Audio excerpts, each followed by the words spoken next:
राधे राधे बच्चों, क्या हाल चाल है आप सभी के। उम्मीद है सभी लोग मस्त होंगे और पीछे वाली क्लासेस पूरी रिवाइज कर ली होगी। आज की क्लास होने वाली है एक बहुत इंपॉर्टेंट टॉपिक की, जो कि बोर्ड में बहुत ज्यादा आता है। 2 नंबर का क्वेश्चन यहीं से बनता है कि मैक्सवेल की इक्वेशन क्या है, उन्हें एक्सप्लेन करिए। तो चलिए आज उसी टॉपिक को एक्सप्लेन करते हैं। टॉपिक का नाम है मैक्सवेल इक्वेशन। तो मैक्सवेल इक्वेशन क्या थी कि फिजिक्स में इलेक्ट्रोमैग्नेटिज्म चैप्टर 1 से लेकर जितने चैप्टर 7 8 तक हम पढ़ रहे हैं, इन सभी को उन्होंने 4 इक्वेशन में सेट बना दिया। 4 इक्वेशन से सबको एक्सप्लेन कर दिया और उन्हीं इक्वेशन को बोला गया मैक्सवेल इक्वेशन। तो मैक्सवेल इक्वेशन क्या है?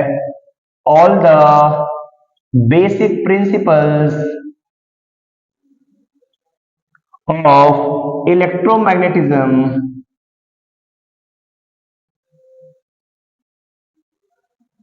can be explained by 4 fundamental equation known as Maxwell equation. और उन्हीं इक्वेशन को क्या नाम दिया गया? Maxwell equation. तो फिजिक्स में इलेक्ट्रोमैग्नेटिज्म को इन्होंने 4 इक्वेशन में समराइज किया था और चारों इक्वेशन को बोला गया मैक्सवेल इक्वेशन। सबसे पहले आपको बताते हैं कि मैक्सवेल इक्वेशन क्या है, फिर एक एक को एक्सप्लेन करेंगे। तो देखिए, जो पहली इक्वेशन आती है और सबसे इंपॉर्टेंट, उसे हम बोलते हैं surface integral A dot D A की वैल्यू क्यू बाई एप्सिलॉन। पढ़ना आना चाहिए। क्या पढ़ेंगे इसे? डी ए लिखा है, डी ए का मतलब सरफेस इंटीग्रल। तो बोलेंगे surface integral E dot D A equal Q in by epsilon.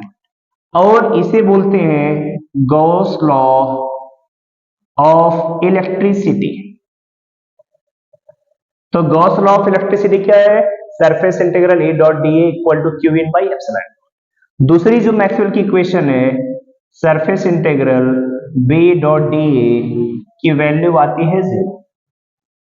इसे बोलते हैं गॉस लॉ ऑफ मैग्नेटिज्म। क्या पढ़ेंगे? Surface integral B dot D equal to 0। तीसरी equation, surface integral B dot D L, surface integral E dot D L minus का D phi B by D T. क्या पढ़ेंगे? अभी DL है, DL का मतलब line integral. Line integral E dot DL minus D phi B by D T, which is known as, क्या नाम होगा इसका? Gauss law of electricity, Gauss law of magnetism. इसे बोलते हैं फैराडेज लॉ ऑफ ईएमआई। तो फैराडेज लॉ ऑफ ईएमआई क्या है? Line integral E dot DL minus का D phi B by D T. Fourth equation आती है surface integral B dot D L mu naught I C plus I D. क्या पढ़ेंगे इसे?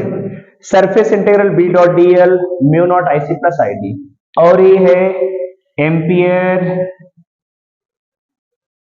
Maxwell equation, या ampere Maxwell modification, या ampere Maxwell equation.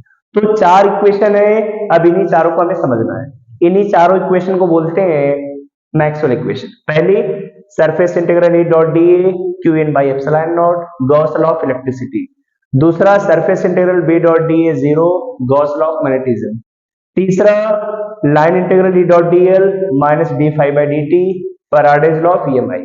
चौथा, line integral B dot D L mu naught I C plus I D, जहां I C है conduction current, I D displacement current, और बोलेंगे एम्पियर मैक्सवेल इक्वेशन। तो prepare कर लेंगे सभी। अब चलिए एक एक को हम डिटेल में समझेंगे और एक्सप्लेन करेंगे क्या क्या इसके कंक्लूजन। तो नोट कर लिए इक्वेशन। अभी स्टार्ट करते हैं पहले से। तो पहली इक्वेशन हमारे पास कौन सी है? पहले का नाम है Gauss law of electricity. Gauss law of electricity. तो देखिए, गॉस लॉ ऑफ इलेक्ट्रिसिटी क्या होती है? ये हमें ये सिखाती है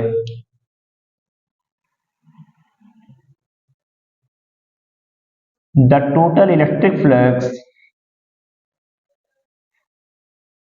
the total electric flux enclosed by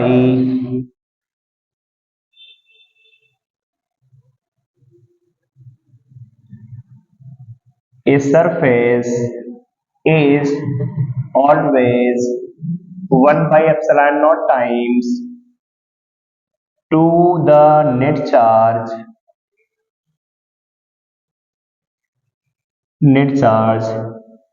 enclosed by surface। Simple इतना समझिए कि जो टोटल इलेक्ट्रिक फ्लक्स होता है 1 बाई एप्सिलॉन नॉट टाइम्स होता है to the net charge. Total electric flux is 1 by epsilon naught times to the net charge enclose by the surface. तो क्या लिखेंगे इसे, phi equal to Q by epsilon naught. अब phi को अगर integration form में लिखें, ए ई है तो surface integral E dot D S या E dot D A Q by epsilon naught. But ये चार्ज कैसा होना चाहिए, इनक्लोज चार्ज। तो surface integral E dot D A Q in by epsilon naught. इसे थोड़ा सा आप इस तरीके से लिख सकते हैं, total electric flux is always 1 by epsilon naught times to the net charge enclose by surface. ए सही है इस तरीके से। तो surface integral E dot D A Q in by epsilon naught. अब इसका क्या कंक्लूजन होगा ये देखते हैं। तो कंक्लूजन क्या मिला कि अगर चार्ज है तो इलेक्ट्रिक फील्ड है, चार्ज नहीं तो इलेक्ट्रिक फील्ड नहीं। तो क्या कंक्लूजन है, वेयर विल बी चार्ज, जहां चार्ज होगा वही electric field, there will be electric field. तो पहला क्या कंक्लूजन आया, जहां चार्ज होगा वही होगा इलेक्ट्रिक फील्ड। ये है गॉस लॉ ऑफ इलेक्ट्रिसिटी में गॉस लॉ का पहला कंक्लूजन। अब सेकंड आते हैं गॉस लॉ ऑफ मैग्नेटिज्म। तो गॉस लॉ ऑफ मैग्नेटिज्म क्या है कि टोटल जो मैग्नेटिक फील्ड है, टोटल मैग्नेटिक फील्ड किसी क्लोज सरफेस में हमेशा जीरो आती है। टोटल मैग्नेटिक फील्ड और flux in a close surface is always zero. इसे लिखते हैं surface integral B dot D L B dot D A equal to zero. इसका क्या कंक्लूजन मिलेगा कि देखिए जब कभी भी मैग्नेट आता है तो मैग्नेट के हमेशा दो पोल आते हैं, एक नॉर्थ एक साउथ। कभी मैग्नेट में चार्ज के जो दोनों पोल्स हैं यहाँ पर, इन दोनों पोल को अलग करना पॉसिबल नहीं हो सकता। जैसे अगर इसे हम दो पार्ट में काटना चाहें तो यहाँ नॉर्थ साउथ बनेगा, यहाँ नॉर्थ। जबकि चार्ज में था, चार्ज अकेला एग्जिस्ट कर सकता है, आइसोलेटेड चार्ज पॉसिबल होता है, लेकिन आइसोलेटेड पोल पॉसिबल नहीं होता। तो इसका कंक्लूजन है मोनोपोल्स डज नॉट एग्जिस्ट। कभी भी एक सिंगल पोल हमें कभी नहीं मिल सकता। जब भी पोल आएंगे, पोल हमेशा आएंगे पेयर में, नॉर्थ और साउथ साथ में। तीसरा आते हैं फैराडेज लॉ ऑफ ईएमआई। ये तो याद है कि rate of change of magnetic flux produces और इंड्यूसेस एन इंड्यूस ईएमएफ। या ऐसा बोल सकते हैं कि induce EMF is directly proportional, induced EMF is directly proportional to the rate of change of magnetic flux। कि जो इंड्यूस ईएमएफ आएगा वो मैग्नेटिक फ्लक्स में चेंज की वजह से आता है। अगर n नंबर ऑफ टर्न्स है तो -n d phi b। अब फाई बी का मतलब है मैग्नेटिक फ्लक्स में चेंज आया तो उसकी वजह से आएगा इंड्यूस ईएमएफ। अब इंड्यूस ईएमएफ को अगर इलेक्ट्रिक फील्ड के टर्म में लिखें तो लिख सकते हैं line integral E dot D L minus N d phi by D T. तो इलेक्ट्रिक फील्ड आने का रीजन क्या है, change in the magnetic flux. तो इसका कंक्लूजन क्या होगा, कंक्लूजन क्या है कि changing magnetic field produces electric field। changing magnetic field produces electric field और इलेक्ट्रिक फ्लक्स कि जो चेंजिंग मैग्नेटिक फील्ड या मैग्नेटिक फ्लक्स होगा उसी की वजह से इलेक्ट्रिक फील्ड या इलेक्ट्रिक फ्लक्स आएगा। मस्ट है प्रिपेयर करना। अब एक चौथी क्वेश्चन पे आते हैं जिसका नाम है, अभी पढ़ा था इसके पहले, एम्पियर मैक्सवेल सर्किटल लॉ।